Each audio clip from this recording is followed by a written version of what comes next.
nom du Père et du Fils et du Saint-Esprit. Le Seigneur soit avec vous. Réjouissons-nous à Paris de fêter Saint Marcel, évêque de Paris, au 5e siècle. Préparons-nous à célébrer l'Eucharistie en reconnaissant que nous sommes pécheurs. Je confesse à Dieu Tout-Puissant, je reconnais devant mes frères que j'ai péché, en pensée, en parole, par action et par omission. Oui, j'ai vraiment péché. C'est pourquoi je supplie la Vierge Marie, les anges et tous les saints, et vous aussi, mes frères, de prier pour moi, le Seigneur notre Dieu. Que Dieu Tout-Puissant nous fasse miséricorde, qu'il nous pardonne nos péchés et nous conduise à la vie éternelle.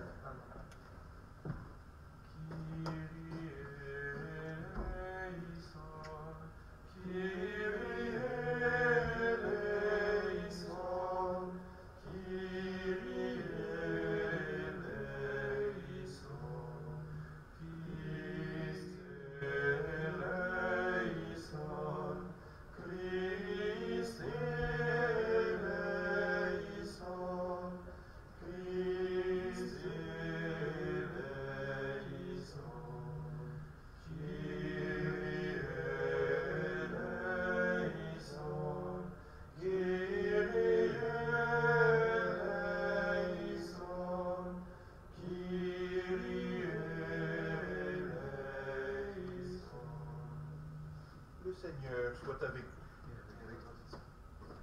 Prions. Seigneur, tu as daigné placer Saint Marcel comme évêque pour annoncer sa parole, célébrer des mystères et guider ton peuple vers la terre promise. À lui la gloire éternelle maintenant, dans l'éternité, toi qui vis et règnes avec le Saint-Esprit maintenant et pour les siècles des siècles. Amen.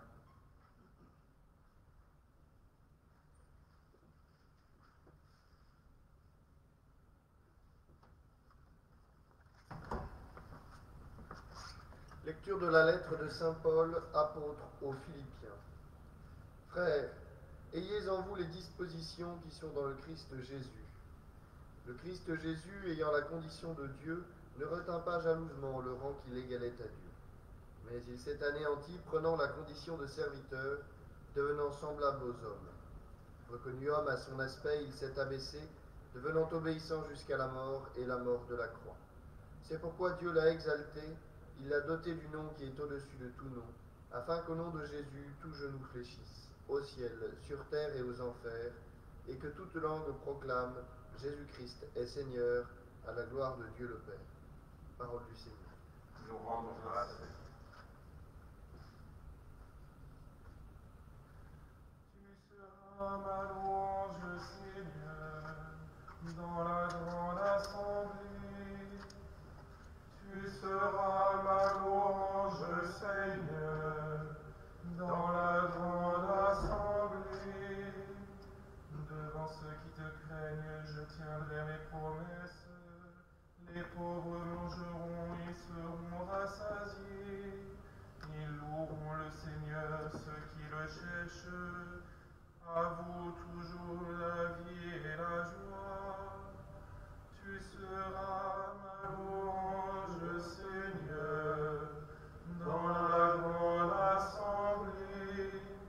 La terre entière se souviendra et reviendra vers le Seigneur. Chaque famille de nation se prosternera devant lui.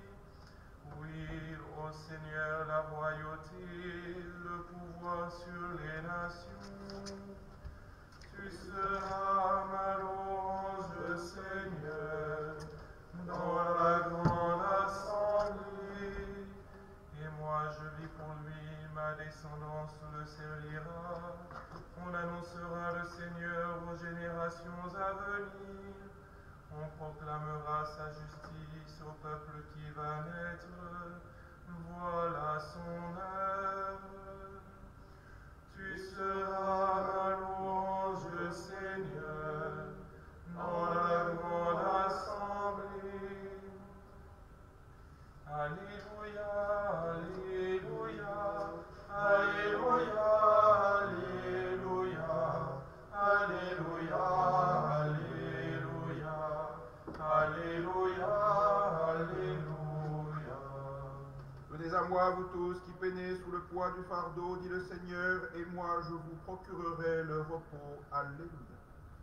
Alléluia, Alléluia, Alléluia, Alléluia, Alléluia, Alléluia, Alléluia, Alléluia. Le Seigneur soit avec vous. Et avec votre esprit. Évangile de Jésus-Christ selon saint Luc. Gloire à toi, Seigneur. En ce temps-là, au cours du repas chez un chef de pharisiens, en entendant parler Jésus, un des convives lui dit « Heureux celui qui participera au repas dans le royaume de Dieu. » Jésus lui dit « Un homme donnait un grand dîner, et il avait invité beaucoup de monde. À l'heure du dîner, il envoya son serviteur dire aux invités « Venez, tout est prêt. » Mais ils se mirent tous unanimement à s'excuser. Le premier lui dit « J'ai acheté un champ, je suis obligé d'aller le voir. Je t'en prie, excuse-moi. » Un autre dit « J'ai acheté 5 paires de bœufs, et je pars les essayer, je t'en prie, excuse-moi. » Un troisième dit « Je viens de me marier, et c'est pourquoi je ne peux pas venir. » De retour, le serviteur rapporta ces paroles à son maître. Alors, pris de colère, le maître de maison dit à son serviteur « Dépêche-toi d'aller sur les places et dans les rues de la ville. Les pauvres, les estropiés, les aveugles, les boiteux, amène-les ici. » Le serviteur revint lui dire « Maître, ce que tu as ordonné est exécuté, et il reste encore de la place. » Le maître dit alors à son serviteur « Va sur les routes et dans les sentiers, et fais entrer les gens de force, afin que ma maison soit remplie. Car je vous le dis, aucun de ces hommes qui avaient été invités ne goûtera de mon dîner. » Acclamons la parole de Dieu. Gloire à toi, Seigneur Jésus.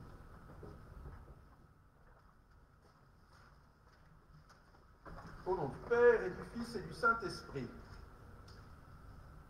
Alors que nous fêtons Saint-Marcel, comme vous le voyez, nous sommes de nouveau dans une disposition de confinement. Voilà pourquoi nous retransmettons ces messes 2 par jour, à 8h du matin, la messe dans sa forme extraordinaire, et à 8h45, la messe dans sa forme ordinaire du rite, de sorte que vous puissiez profiter à distance au moins de la célébration de la Sainte Messe que nous célébrons pour vous, c'est-à-dire pour le bien du peuple qui nous est confié. Et par ailleurs que vous puissiez aussi profiter un peu de l'enseignement, même si ce sont des homélies courtes de semaine. 2 points dans cette invitation que le Seigneur fait. D'abord, un petit préliminaire. Évidemment, il s'agit du Christ qui parle aux pharisiens, puisque c'est la question du royaume des cieux, et qu'il leur dit clairement et sans ménagement, sans même aucune aménité, même si l'image est jolie, il leur dit qu'ils n'entreront pas dans le royaume de Dieu. Pourtant, ils en étaient les invités premiers. Et nous ne pouvons pas nous contenter simplement de cette mémoire historique en disant, bon, eh bien, alors, c'était les Juifs du temps du Christ qui étaient invités, qui ne sont pas allés. Parce qu'évidemment, cette parole est toujours vivante et s'adresse à nous. C'est nous qui sommes invités au royaume de Dieu. C'est vous qui avez été baptisés, qui êtes appelés à rejoindre le corps mystique du Christ dans l'exécution de votre vie, c'est-à-dire dans la réalisation du bien jour après jour, et lequel culmine dans cette célébration de l'Eucharistie dominicale, qui est la source et le sommet de toute vie chrétienne, comme le rappelle le Concile Vatican II. Alors, cette invitation nous est faite, et il nous faut nous demander si nous ne tomberions pas sous le coup de ce refus, c'est-à-dire que nous aurions autre chose à faire. Car vous l'avez compris, les 3 refus qui sont opposés au serviteur de Dieu, qui est le Christ évidemment, eh bien sont 3 refus très permanents. Le premier achète un champ, le deuxième a une paire de bœufs, et le troisième vient de se marier. Des occupations diverses, que ce soit le commerce, que ce soit le travail, que ce soit les engagements humains, tout cela est bon évidemment, tout cela est voulu par Dieu dans sa création, mais tout cela est voulu en vue du royaume de Dieu.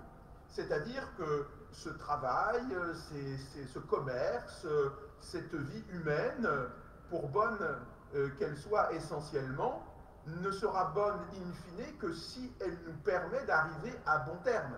Et le terme, c'est d'aller au royaume de Dieu, c'est d'accepter cette invitation au repas.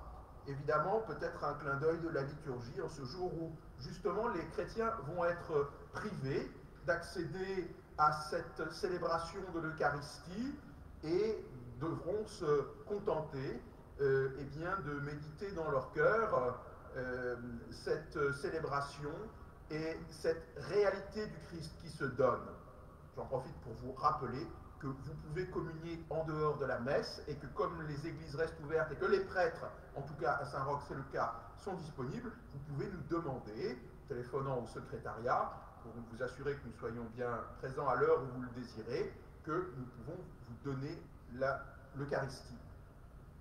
Et donc, cette invitation qui nous est faite, elle doit nous inviter à réordonner les activités de ce monde, à réordonner tout ce que j'ai à faire, de sorte que le but reste le Christ, le but reste l'invitation qu'il nous présente d'aller à la rencontre de son Père. C'était le premier point que je voulais soulever. Le deuxième sera plus court mais plus difficile. C'est cette parole de Saint Luc, cet évangile qui parfois nous semble étrange. Alors qu'on ne veut pas venir, il invite les pauvres, les estropiés, les boiteux. Ceci ne nous surprend pas et nous rassure, c'est-à-dire qu'il n'y a pas de condition de perfection a priori pour entrer dans le royaume de Dieu. Il faut se laisser sanctifier, se laisser parfaire par le Christ. Mais il y a cette petite phrase, il reste encore de la place et le Seigneur dit va sur les routes et fais entrer les gens de force. Quel étonnement qui est le nôtre alors que l'Évangile, à chaque fois, et le Christ, dans son comportement, laisse chacun s'approcher, agit avec délicatesse et douceur dans les rapports de foi. Autant le Christ est rude et dur, souvent, avec ses contradicteurs, il les renvoie, il les insulte parfois, il les maudit, mais dans l'accueil qu'il fait de ceux qui viennent à lui, de ceux qui veulent vraiment manifester la foi, il est toujours d'une extrême délicatesse, même parfois je dirais à l'excès, je ne peux pas accuser le Seigneur d'excès, mais en tout cas, il montre une délicatesse qui n'est parfois pas la nôtre. Alors pourquoi dit-il ici, fais-les entrer de force?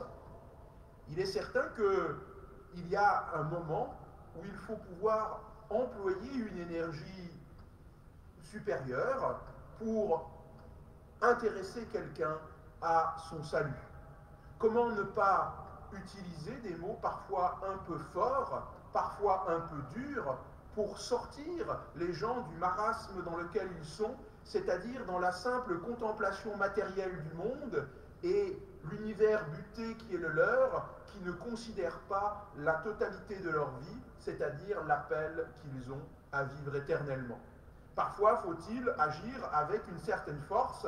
Si vous voyez un enfant, une image qui m'est chère, si vous voyez un enfant mettre ses doigts dans une prise électrique, eh bien, il vous faudra utiliser, en raison des circonstances, de l'urgence et du danger que cela représente pour un petit enfant, user d'une certaine force, user d'une certaine vigueur. Il n'est pas question de lui proposer gentiment de considérer la contemplation du circuit électrique qui représente un certain danger. Bref, vous allez vous énerver tout de suite et retirer cet enfant de force du danger qui se présente à lui. Alors, il nous faut méditer cette parole, pour dérangeante qu'elle puisse être, et savoir comment nous pouvons proposer la foi. Trop longtemps, trop souvent, et souvent d'ailleurs par lâcheté, on se réfugie derrière la liberté de chacun pour ne pas proposer la foi. Oh, non, je ne veux pas lui proposer parce que je ne veux pas violer sa conscience. La conscience n'est jamais violée par l'exposé de la vérité. La conscience n'est jamais violée par la proposition du bien. La proposition du bien doit se faire, la conscience doit être éclairée, et il nous appartient de le faire avec force, afin de pouvoir entrer dans un dialogue réel, attirer l'attention pour que chacun ensuite détermine selon sa propre volonté et sa propre liberté, le choix qu'il fait intérieurement. Ainsi de suite.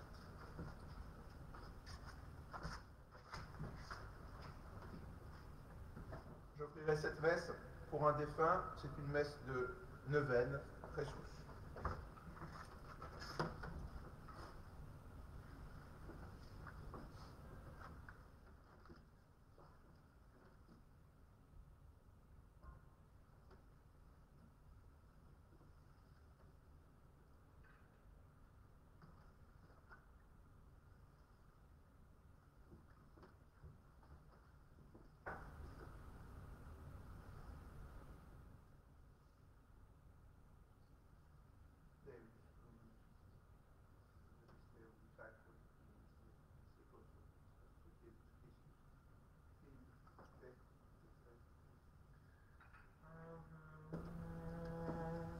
Dans le silence de mon cœur, je me donne à toi, mon Seigneur. Humblement, dans le silence de mon cœur, je me donne à toi, mon Seigneur.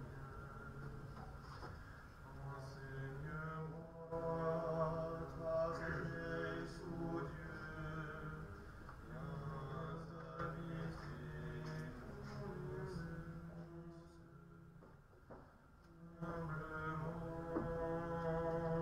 dans le silence de mon cœur, je me donne à toi, mon Seigneur. Prions ensemble au moment d'offrir le sacrifice de toute l'Église. Pour la gloire de Dieu et sa salut. En fêtant la fête de Saint Marcel, nous te prions, Seigneur, de bénir les dons que nous te présentons. Accorde à tous ceux qui les prendront en nourriture, d'être préservés de toute faute et d'en recevoir d'abondants secours. Par Jésus le Christ, notre Seigneur et notre Dieu, qui vit et règne avec toi et le Saint-Esprit, maintenant et pour les siècles des siècles. Amen. Le Seigneur soit avec vous. Et avec votre esprit. Élevons notre cœur. Nous le tendons vers le Seigneur. Rendons grâce au Seigneur notre Dieu. Cela est juste et bon. Vraiment, il est juste et bon de te rendre gloire, de t'offrir notre action de grâce toujours et en tout lieu à toi, Père très saint, Dieu éternel et tout-puissant, par le Christ notre Seigneur. En célébrant aujourd'hui la fête de Saint Marcel, nous admirons ta sollicitude pour ton Église. Par l'exemple qu'il a donné, tu nous encourages, par son enseignement, tu nous éclaires, à sa prière, tu veilles sur nous. C'est pourquoi, avec les anges et les archanges, avec les puissances d'en haut et tous les esprits bienheureux, nous proclamons ta gloire en chantant.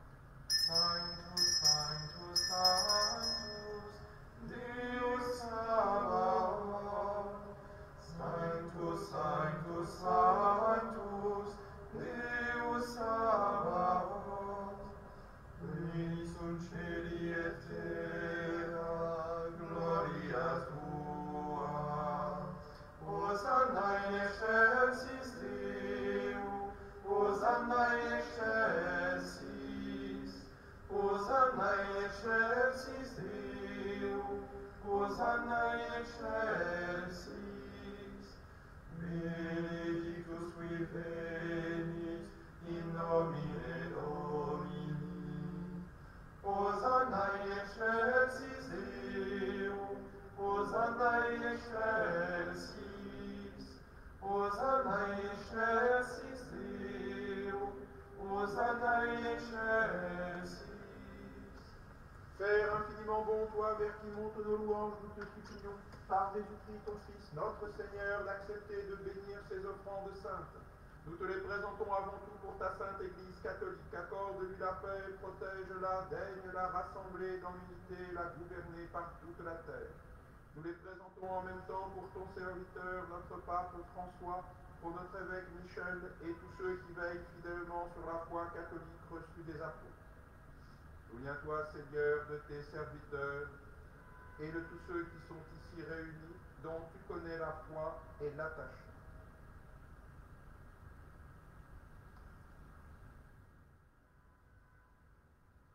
Nous t'offrons pour eux, ils t'offrent pour eux-mêmes et tous les leurs ce sacrifice de louange pour leur propre rédemption, pour le salut qu'ils espèrent, et ils te rendent cet hommage à toi, Dieu éternel, vivant et vrai. Dans la communion de toute l'Église, nous voulons nommer en premier lieu la bienheureuse Marie, toujours vierge, mère de notre Dieu et Seigneur Jésus-Christ, Saint Joseph, son époux, les saints apôtres et martyrs, Pierre et Paul, André, Jacques et Jean, Thomas, Jacques et Philippe, Barthélemy et Matthieu, Simon et Jude, Linclay, Clément, Sixte, Corneille et Cyprien, Laurent, Chrysogone, Jean et Paul, Paul et Damien et tous les saints.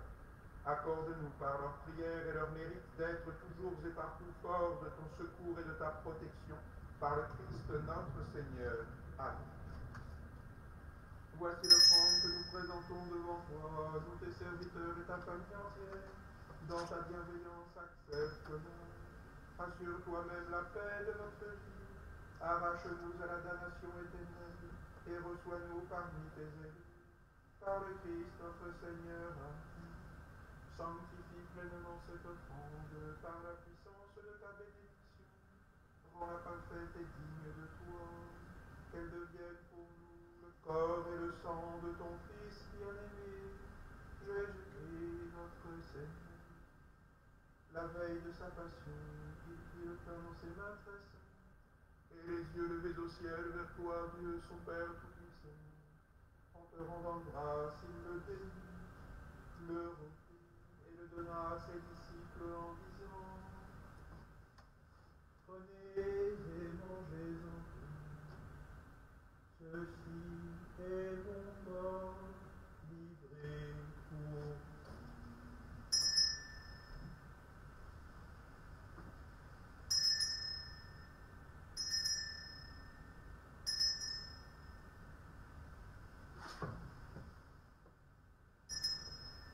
De même, à la fin du repas, il prit dans ses mains cette coupe incomparable, et te rendant grâce à nouveau, il la bénit, et la donna à ses disciples en disant: Prenez et buvez-en, car ceci est la coupe de mon sang, le sang de l'alliance nouvelle et éternelle, qui sera versé pour vous et pour la multitude, en rémission des péchés. Vous ferez cela en mémoire de moi.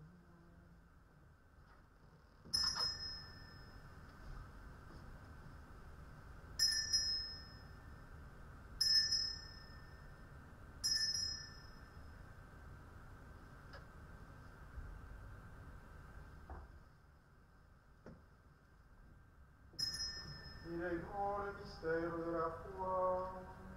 Nous proclamons ta mort, Seigneur Jésus. Nous célébrons ta résurrection. Nous attendons ta venue dans la gloire. C'est pourquoi nous aussi, tes serviteurs et ton peuple saint avec nous, faisons mémoire de la passion bienheureuse de ton Fils Jésus-Christ notre Seigneur, de sa résurrection du séjour des morts et de sa glorieuse ascension dans le ciel, nous te présentons, Dieu de gloire et de majesté, cette offrande prélevée sur les biens que tu nous donnes, le sacrifice pur et saint, le sacrifice parfait, pain de la vie éternelle et coupe du salut.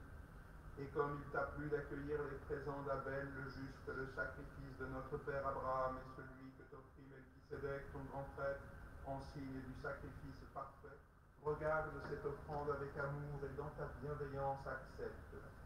Nous t'en supplions, Dieu Tout-Puissant, qu'elle soit portée par ton ange en présence de ta gloire sur ton autel céleste, afin qu'en recevant par notre communion à l'autel le corps et le sang de ton Fils, nous soyons comblés de ta grâce et de tes bénédictions par le Christ notre Seigneur.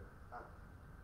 Souviens-toi, Seigneur, de tes serviteurs, spécialement de Jésus, pour qui nous offrons ce sacrifice, de tous ceux qui nous ont précédés, marqués du signe de la foi et qui dorment dans la paix.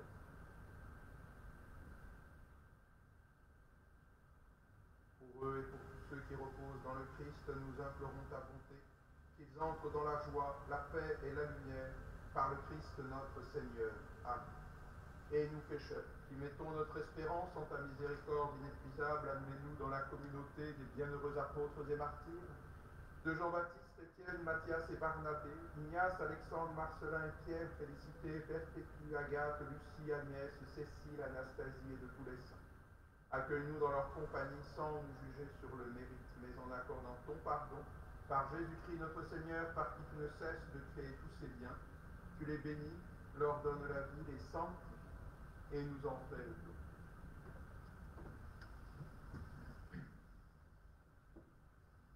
Avec lui et au à toi, Dieu le Père Tout-Puissant, dans l'unité du Saint-Esprit, tout honneur et toute gloire pour les siècles des siècles. Amen. Comme nous l'avons appris du Sauveur et selon son commandement, nous osons dire, Notre Père qui es aux cieux, que ton nom soit sanctifié, que ton règne vienne, que ta volonté soit faite sur la terre comme au ciel. Donne-nous aujourd'hui notre pain de ce jour. Pardonne-nous nos offenses comme nous pardonnons aussi à ceux qui nous ont offensés. Et ne nous laisse pas entrer en tentation, mais délivre-nous du mal. Délivre-nous de tout mal, Seigneur, et donne la paix à notre temps. Par ta miséricorde, libère-nous du péché. Rassure-nous devant les épreuves en cette vie, où nous espérons le bonheur que tu promets, l'avènement de Jésus-Christ notre Sauveur. Car c'est à toi qu'appartiennent le règne, la puissance et la gloire pour les siècles des siècles. Seigneur Jésus-Christ, tu as dit à tes apôtres, je vous laisse la paix, je vous donne ma paix, ne regarde pas nos péchés, mais la foi de ton Église. Pour que ta volonté s'accomplisse, donne-lui toujours cette paix, et conduis-la vers l'unité parfaite, toi qui règnes pour les siècles et des siècles. Amen. Que la paix du Seigneur soit toujours avec vous. Et avec votre esprit. Agnus qui tollis peccata mundi, miserere nobis. Agnus Dei, qui tollis peccata mundi, miserere nobis. Agnus Dei, qui tollis peccata mundi, dona nobis pacem.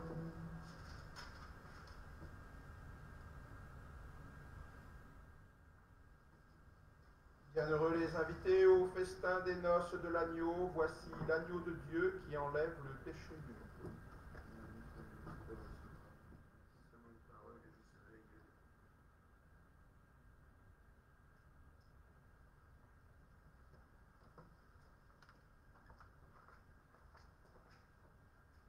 Je voudrais, Seigneur, vous recevoir avec la pureté, l'humilité et la dévotion avec lesquelles votre très sainte mère vous reçut, avec l'esprit et la ferveur des saints.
Le Seigneur soit avec vous. Et avec votre esprit.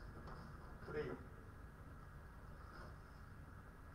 Par cette communion, Seigneur, notre Dieu entretient en nous la vraie foi que nous avons reçue de la prédication des apôtres et que saint Marcel a gardée avec amour par Jésus, le Christ, notre Seigneur et notre Dieu, qui vit et règne avec toi et le Saint-Esprit, maintenant et pour les siècles des siècles.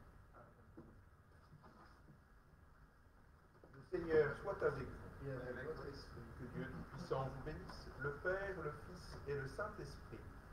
Allez dans la paix du Christ.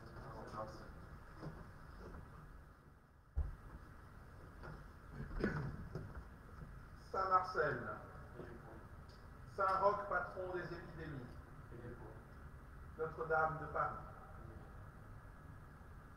Sous ton voile